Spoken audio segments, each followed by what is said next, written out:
नमस्कार मित्रांनो, या व्हिडिओमध्ये आपण पाहणार आहोत बोर्स फ्रिक्वेन्सी रूल। ॲटॉमिक स्ट्रक्चरमधला हा खूप छान पॉईंट आहे, ज्याच्यामध्ये आपण बघतोय की frequency of the radiation calculate केली गेले। So the formula for this rule is nu is equal to delta E upon h. याच्यातला डेल्टा ई म्हणजे एनर्जी डिफरन्स आहे मित्रांनो।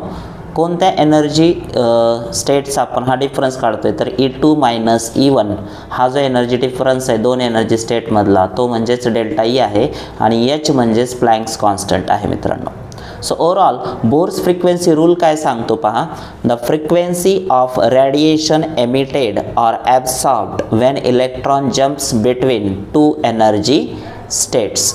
सो खूप साधा सोपा सरळ हा रूल आहे मित्रांनो, जो आपल्याला त्या रेडिएशनच्या फ्रिक्वेन्सीबद्दल माहिती देतो। कोणती रेडिएशन तर ज्यावेळी इलेक्ट्रॉन हा lower energy level to higher energy level jump करतो किंवा higher energy level to lower energy level jump करतो। इथं आपण दिलेले पहा E2 म्हणजेच हायर एनर्जी स्टेट आणि E1 म्हणजेच लोअर एनर्जी स्टेट। सो ज्यावेळी तो इलेक्ट्रॉन जंप करतो त्यावेळी जर तो हायर टू लोअर जात असेल तर some kind of radiation emit होते आणि जर तो लोअर टू हायर जात असेल तर त्यावेळी रेडिएशन ॲब्सॉर्ब होते। सो ही ॲब्सॉर्ब होणारी रेडिएशन किंवा रिलीज होणारी एमिट होणारी रेडिएशन त्याची जी फ्रिक्वेन्सी आहे मित्रांनो ती या फॉर्म्युल्याने काढली जाते आणि त्यालाच आपण काय म्हणतो बोर्स फ्रिक्वेन्सी रूल।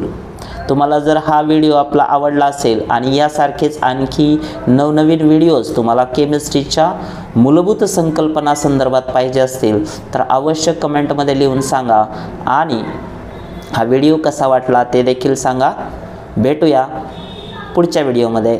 धन्यवाद।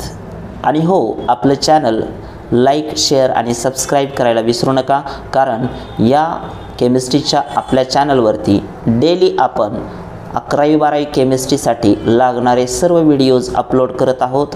विशेष करून जे ग्रामीण भागातले विद्यार्थी आहेत त्यांच्यासाठी हे व्हिडिओज खूप उपयुक्त ठरणार आहेत, कारण पूर्ण मराठीमध्ये हे व्हिडिओज असणार आहेत आणि तुम्हाला त्याचा येणाऱ्या ज्या CET एक्झाम, नीटची एक्झाम किंवा JEEची एक्झाम किंवा आयझरची एंट्रन्स किंवा NDAची एंट्रन्स अशा विविध स्पर्धा परीक्षांकरता हे व्हिडिओज अत्यंत उपयोगी ठरणार आहेत। तेव्हा सबस्क्राईब करायला विसरू नका। भेटूया एका नवीन व्हिडिओसह, तोपर्यंत धन्यवाद।